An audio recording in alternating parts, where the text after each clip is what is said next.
Hello and welcome to Diecast Restos. My name is Jason and this is a Lesney number 35A Marshall Horse Box Mk7. It was in the Matchbox range from 1957 until 1964. Mine is, as is so commonly the case, missing its side door, which was not fitted all that well from the factory. This is how the horse box should look with the ramp attached, and this is a 6-wheeled version of the ERF V-type the vehicle is based on. On its release, this was Lesney's 4th use of the ERF V-type chassis, having previously been used on the 11A petrol tanker, 20A stake truck, and 26A cement mixer. It has this flatbed rear onto which a horse box section is fitted by tongue and slot and a flat spread rivet. Now, it was called the Marshall Horse Box Mk7, with no reference to ERF other than the design and markings of and on the cab. Marshall refers to Marshalls of Cambridge, established in 1909 as a chauffeur drive company before expanding into car sales in 1912. After founder David Marshall's son Arthur gained an engineering degree and learned to fly aircraft, the Marshall Flying School formed in 1930. During World War II, Marshall modified and repaired over 5,000 aircraft and had a workforce of around 3,000.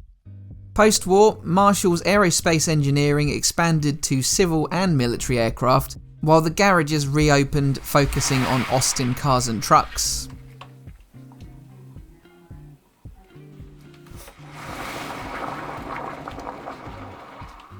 In 1946, Marshall then expanded into vehicle bodybuilding, and Marshall Motor Bodies division later became Marshall Specialist Vehicles.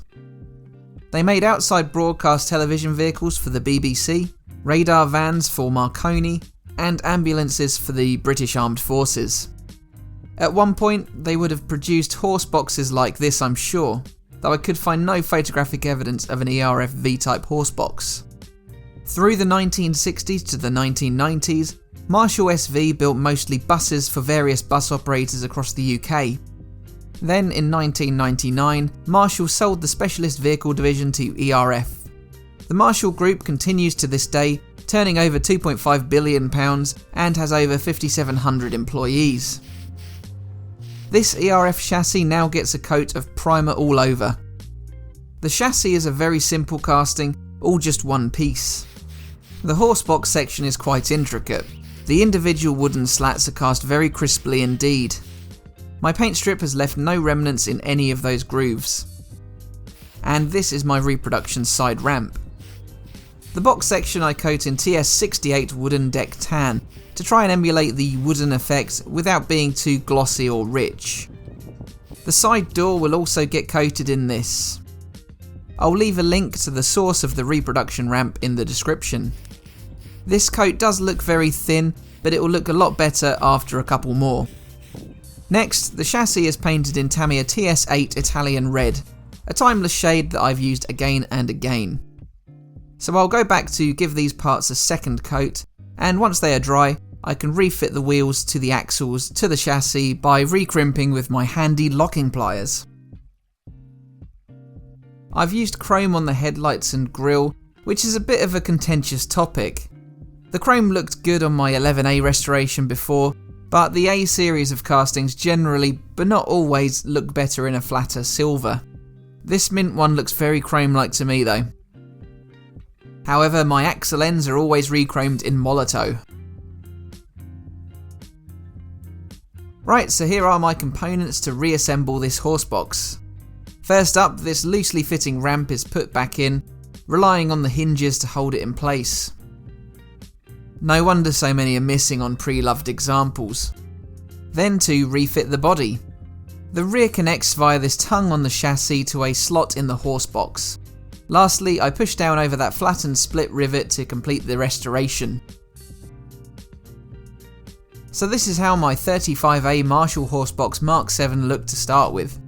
The paintwork was a little rough, with the box section not faring as well as the ERF chassis. Obviously that ramp for the horses was absent, which would mean they wouldn't have a particularly pleasant journey. The axle ends were dull, and for my restoration on the wrong side, as I always fit the bulbous ends on the left of the model.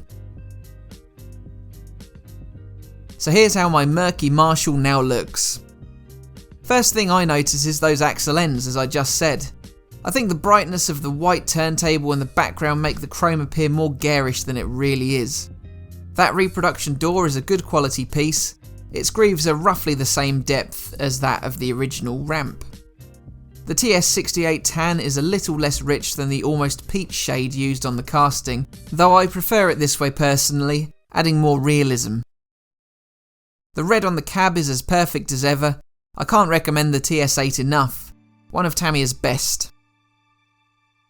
So leave a like and a comment if you enjoyed this restoration, and subscribe if you haven't already. YouTube and Patreon membership is available if you'd like to help the channel and gain early access by clicking the join button. Plus, check out my Instagram for previews of my next builds. Thanks for watching and see you again for the next one. Bye for now.